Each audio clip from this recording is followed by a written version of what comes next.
Hola, cebados de la psicología. Hoy les voy a estar contando cómo superé mi mayor desafío, una hernia de disco lumbar y un dolor crónico, y cómo usé esa experiencia para tener mayor fortaleza mental. Allá vamos. Me desperté un día y empecé a tener un dolor de cintura que pensé que se me iba a pasar, pero no. Iban pasando los días y el dolor no se me iba. Es más, iba empeorando.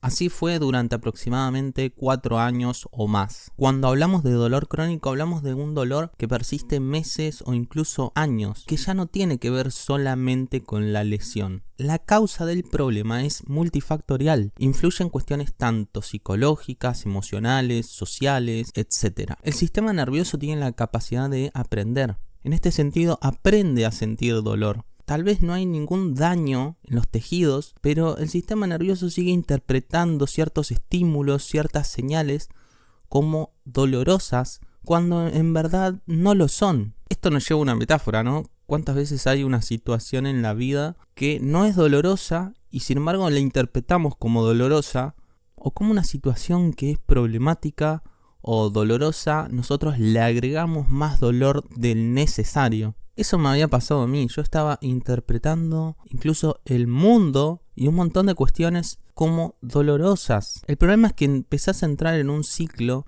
en el cual había una lesión al principio, pero luego tu cuerpo sobrereacciona a ese dolor y empieza a tensarse y a provocar otros problemas en el cuerpo. Empezás a caminar medio chueco y eso te empieza a traer contracturas, te empieza a traer acortamientos en los músculos. Es decir, empezás a tener un montón de problemas que en realidad no son del dolor inicial, sino que vinieron después. Problemas que vinieron por lo que vos hiciste o no hiciste. Por ejemplo, cuando tenés dolor, dejas de moverte. Y eso también tiene una consecuencia peor para el cuerpo. El que estés tenso constantemente también provoca más contracturas, más tensión, más dolor. Y es un ciclo que se va repitiendo y es muy difícil después romper y salir de ese ciclo. De todas formas, lo peor que te pueden decir en ese momento es que el dolor es psicológico, porque en realidad es una gran mentira. Como dije, no es solamente psicológico, es multifactorial. Básicamente yo sabía que tenía 2 responsabilidades: estudiar y trabajar. Y les cuento ahora un poco todo lo que me pasó mientras yo trataba de cumplir esos objetivos. Tuve que hacer varias cosas: viajar largas distancias con dolor. No podía estar ni mucho tiempo sentado ni mucho tiempo parado porque ambas me causaban dolor. Tuve que estudiar literalmente tirado en el piso o cambiando a posiciones muy extrañas para poder leer, para poder estudiar. Imagínense si a cualquier estudiante le pasa que se cansa por estar mucho tiempo sentado en la misma posición y tener encima un dolor. Te empezás a mover para todos lados y ya no sabes qué más hacer. Tomar antiinflamatorios todos los días y estar con el miedo de no saber qué va a pasar con tu salud si seguís haciendo eso, porque no es muy conveniente. A lo que me provocó varias veces inflamación del hígado, con lo cual terminé en el médico por esta razón también. Salí a trabajar con el auto con dolor y esto me distraía y me abrumaba y causó que choque algunas veces con el auto. No podía salir a hacer las compras porque iba cargando las bolsas y eso me causaba muchísimo dolor y angustia. Recuerdo varias veces en las que me quedé duro, es decir, no me podía mover en lo absoluto. Una vez me quedé en la cama y no podía levantarme ni siquiera del dolor y tuvieron que venir a inyectarme dexametasona y corticoides para que pueda moverme. De tanto dolor que tenía, terminé tirado en el piso porque no aguantaba estar parado. Recuerdo 2 días que salí llorando de los exámenes porque me había ido mal. Y me había ido mal porque me había costado mucho estudiar para esos exámenes, del dolor que sentía. Es más, me tomaba antiinflamatorio antes de entrar al examen para que el dolor tampoco me distraiga. Entonces, no podía caminar, no podía estar sentado, no podía dormir. A la madrugada me levantaba con dolor y me tomaba antiinflamatorios o me daba duchas calientes o baños de inmersión para dejar de sentir también tanto dolor. No recibí mucho apoyo familiar e incluso estaba en bastante conflicto familiar en ese momento, así que la situación no favorecía para nada. Tenía pensamientos de no querer existir, pensamientos de muerte, porque claro, tener tanto dolor te lleva a pensar en desaparecer, ¿Por qué no querés sentir más ese dolor? Entonces es mejor no existir. Eso es lo que pensaba en ese momento. También tuve que salir a repartir en bicicleta, en motocicleta y adaptarme también a varias mudanzas que hice en ese momento. Todo esto también pasó en pandemia y era bastante difícil a veces conseguir especialistas que me puedan ayudar. Otra de las cosas que me impactó era ver personas más grandes que yo que podían hacer muchísimas cosas de las cuales yo no podía. Les aseguro que tener un dolor de esa índole cerca de los 24 años es realmente impactante, cuando se supone que uno tiene que tener energía y tiene que tener un montón de cualidades de la juventud. Entonces, ¿qué me sostuvo durante todo ese momento? Varias cuestiones. Cierta parte de la familia que me apoyaba, pero también las responsabilidades, es decir, nunca dejar de hacer.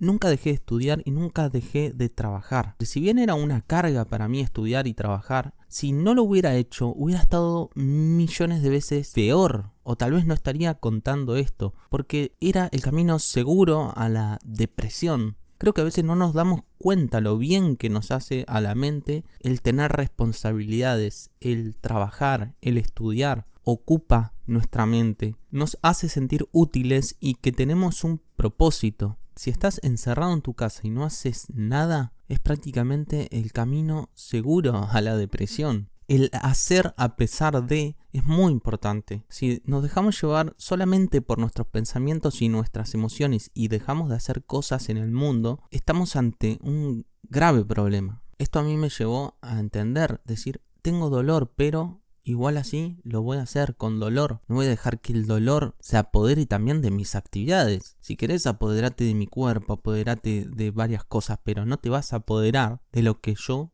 quiero hacer, de lo que yo realmente quiero hacer, de lo que es importante para mí. No, tengo dolor, no voy a estudiar, no, tengo dolor, tengo fiaca, no voy a hacer esto. No importa, lo haces igual. Es priorizar el hacer por sobre las demás cosas. Otra de las cosas que me sostuvo fue mi conexión espiritual, es decir, dejar de lado el cuerpo y conectarme con un propósito, con algo superior, tener charlas con Dios, tener charlas conmigo mismo, preguntándome qué significaba ese dolor para mí, qué era lo que yo tenía que aprender. Yo sentía el cuerpo tan mal que de repente las cosas no materiales pasaban a ser las cosas realmente importantes. Las cosas que no tienen que ver con el cuerpo, en general son cosas de orden superior. El conocimiento, el aprender, los valores, son cosas que nos conectan con algo que va más allá de lo corporal. El dolor me llevó a humanizarme más, a pensar y entender que mi propósito era ayudar a otros a conectar con algo superior, con algo que va más allá de los placeres mundanos, de lo corporal, a tener un sentido de propósito y una claridad mental que nunca antes había experimentado. También me sirvió a conectar con el dolor de la gente, es decir, a estar más cerca del dolor de las personas, porque el dolor es uno, puede ser emocional, físico o todos a la vez, y el uno haber sentido ya dolor te hace poder empatizar con el otro, te hace poder entender un poco más el dolor del otro, por más que su dolor o su experiencia de vida sea distinta. El dolor lo experimentamos de maneras similares. Esto me llevó a aprender a empatizar de una forma muy profunda con las personas, además de que me llevó a entender que el dolor físico no es solamente físico, que hay emociones, que a veces hay somatizaciones, las emociones a veces se quedan como estancadas dentro del cuerpo, y como digo, termina siendo muy importante cómo interpretamos el dolor, qué interpretás de esa experiencia, porque depende cómo lo interpretes va a hacer que lo experimentes de una forma u otra. Muy importante tener un guía o un mentor. En mi caso apareció esta persona como un ángel que prácticamente me fue ayudando en todo el camino, en todo el proceso, con una empatía y una contención muy fuerte. Y como les digo, el dolor no es solamente eso físico, sino que está relacionado también con hábitos, con el ejercicio físico, con la alimentación. Y claro, vos tenés que darte cuenta que si tenés ese dolor, entonces tenés que hacer varios cambios y varias modificaciones, y ahí es donde la mayoría de las personas fallan, que no entienden que el dolor no te lo va a curar un masajista, no te lo va a curar un doctor.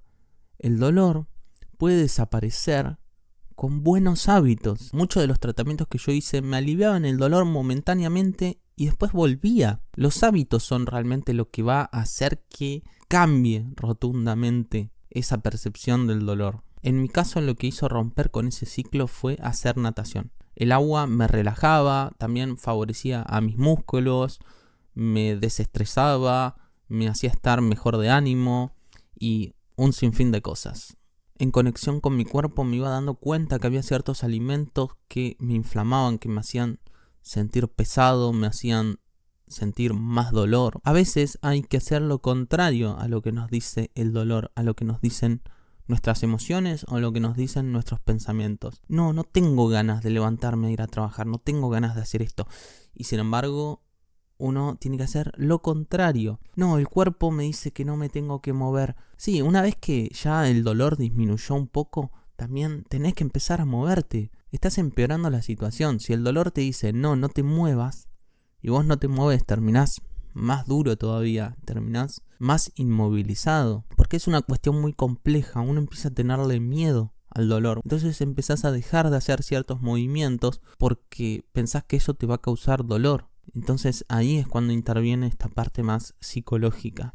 El dolor me llevó a aprender también cuestiones relacionadas a la ergonomía, a la anatomía, a cómo tener una postura correcta, a cómo respirar, aprender todo tipo de estiramientos, de elongaciones. Por ejemplo, una de las cosas que me compré fue esta también, que te ayuda a mejorar la postura. Y así con pequeños cambios, microcambios, vas modificando tu vida, vas modificando ese dolor o ese problema. Tal vez esto que les acabo de mostrar no es lo único que hizo el cambio, pero sí eso sumado a otros hábitos. Si yo estoy con esta postura así, ahora seguramente empiece a sentir muchísimo dolor después. Por eso es que aprendí a cómo estar relajado y a cómo tener una postura erguida. Tenemos muchísima responsabilidad por cómo nos sentimos, por los dolores y por un montón de cuestiones. Pero no nos queremos hacer cargo. Decimos, no sé por qué me duele. Y te duele porque estuviste con esa postura horrible todo el día. Hoy en día voy al gimnasio, levanto pesas, algo que era impensado para mí hacer. Hago natación, sigo estudiando, sigo trabajando. ¿Cuál es la diferencia entre la persona que era antes y la persona que soy ahora? Que sé que puedo volver a estar mal, que sé que puedo volver a decaer. Porque de hecho el dolor sigue estando ahí, pero yo lo percibo de una forma distinta. Es decir, convivo con ese dolor. Y escucho a mi cuerpo cuando veo que hay cosas que me hacen mal o ciertos movimientos, sí dejo de hacer esos movimientos o sí sé que tengo que cambiar algo para estar mejor. Aprendí a aceptarlo, a no rechazarlo. A más lo rechazaba ese dolor, peor estaba, más mal me hacía. Y tengo ciertas limitaciones, pero son muy pocas. Ese dolor que antes era un 10, ahora es un 1 o un 0 o una sensación. Ya no es un dolor, es una sensación que siento. Es decir, hay que tener mucho cuidado con la retroalimentación negativa, porque vos podés no tener ningún problema y estar haciendo todo lo posible para tenerlo. Es decir, estás poniendo todos los condimentos necesarios para estar mal, para desencadenar algún problema físico, mental o de otra índole. Lo mismo puede pasar con la retroalimentación positiva. Cuando empezás a arreglar y mejorar ciertos hábitos, empezás a estar cada vez mejor. Esto es tomar responsabilidad sobre nuestra vida y nuestra salud. Lo que quiero decir es, depende de lo que hagas, vas a estar mejor o vas a estar peor. Si no haces actividad física, si no te cuidas con la alimentación, después cuando tengas esas consecuencias, y la verdad es que no te podés quejar, porque fuiste partícipe y sos partícipe de esa enfermedad y de eso que te está pasando. Me costó mucho asumir esa responsabilidad, porque es más fácil echarle la culpa al mundo, echarle la culpa a los demás, a la naturaleza, que hacerse responsable de la vida, de tu vida. Es decir, lo que más me llama la atención a mí hoy en día de las personas es ver que hacen tan mal las cosas, que tienen tantos malos hábitos, y ver que están bien. Eso es lo sorprendente, que haciendo las cosas muy muy mal, sigan estando bien. Es un milagro, básicamente. Lo raro es que no estén mal. Eso es lo raro. Algo que aprendí de Jordan Peterson es a no adoptar el papel de víctima. Asumir que ya soy una víctima y todos somos víctimas porque todos tenemos problemas, todos tenemos cuestiones que resolver. Pero eso no me lleva a mí a actuar un papel en el mundo de victimización. Es decir, victimizarme constantemente por todo lo que me pasa. Por supuesto que el mundo, la sociedad es injusta. Por supuesto que la naturaleza también es injusta. Fíjense, a veces hay cuestiones genéticas y problemas de salud que obviamente no controlamos y que van más allá de nuestra responsabilidad.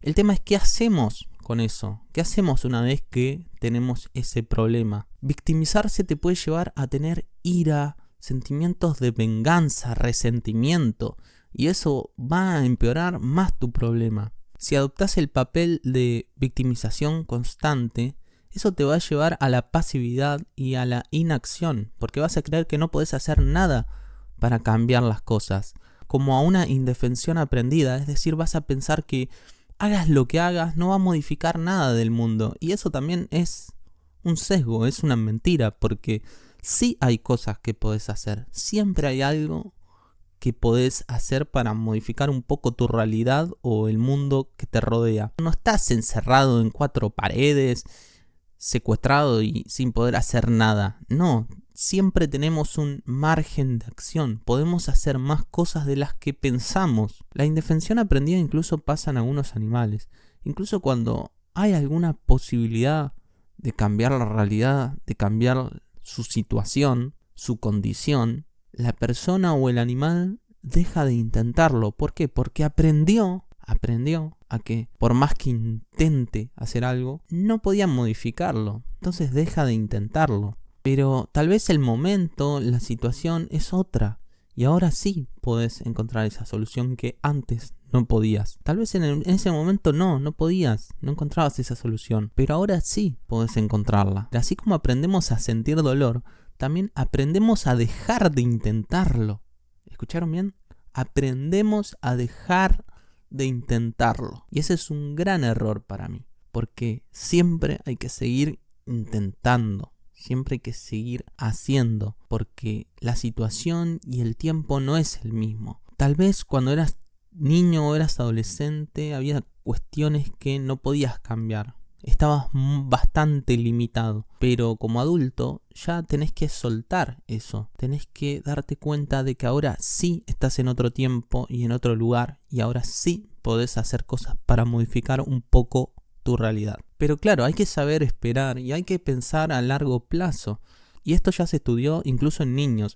Las personas que saben esperar son personas que tienen más probabilidad de tener éxito financiero, éxito profesional. Y yo podría haber caído en esta victimización y decir, ¿por qué? ¿Por qué me pasa esto a mí? ¿Por qué tengo una hernia de disco? ¿Por qué? ¿Por qué? Y si me hubiera enredado en ese pensamiento, estaría en el mismo lugar de siempre. Más bien es decir, ¿qué voy a hacer con esto que me está pasando? Bueno, ¿cómo puedo mejorar? ¿Cómo puedo solucionar este problema? Cambiar el foco, porque si me quedo pensando en ¿por qué a mí? ¿Por qué a mí? ¿Por qué a mí? La cuestión es decir, bueno, me está pasando esto, ¿ahora qué hago? ¿Ahora qué solución encuentro? ¿Cómo alivio un poco este dolor? Es muy importante seguir intentándolo, hacer, como siempre digo yo, hacer y hacer. ¿Por qué? Porque en el momento en el que te rendís, le estás diciendo a tu cerebro que no podés. En el momento en el que te rendís, vas a tener menos dopamina y menos serotonina y menos felicidad, menos motivación, menos ganas de seguir adelante. Que estos neurotransmisores están muy relacionados con el impulso y las ganas de vivir. Si seguís intentándolo y en algún momento mejora algún aspecto de tu vida, tu neurobiología va a cambiar. Vas a tener estos neurotransmisores que van a hacerte sentir mejor, que van a hacerte sentir de buen ánimo y van a hacer que sigas intentándolo. Te va a impulsar a vivir, te va a impulsar a tener más ganas de vivir. Vas a ir hacia el lado contrario de la depresión. Porque sabemos que las personas que tienen depresión son personas que tienen menos de estos neurotransmisores y tampoco piensan que pueden modificar algo en el mundo para mejor. No tienen esperanza en el futuro. A pesar de que hay un montón de batallas que vas a perder. Pero eso no te tiene que impedir seguir teniendo batallas en el futuro. Les dejo una frase de Jordan Peterson. Cuídate como cuidarías a alguien de quien eres responsable. Hasta acá el video, comentame abajo si tuviste alguna experiencia con el dolor, me gustaría leerlos. También puedes suscribirte, hay un montón de personas que ven mis videos y no están suscriptas, así que no cuesta nada. Y también podés ver mis otros videos que se los dejo por acá. Gracias, chau chau.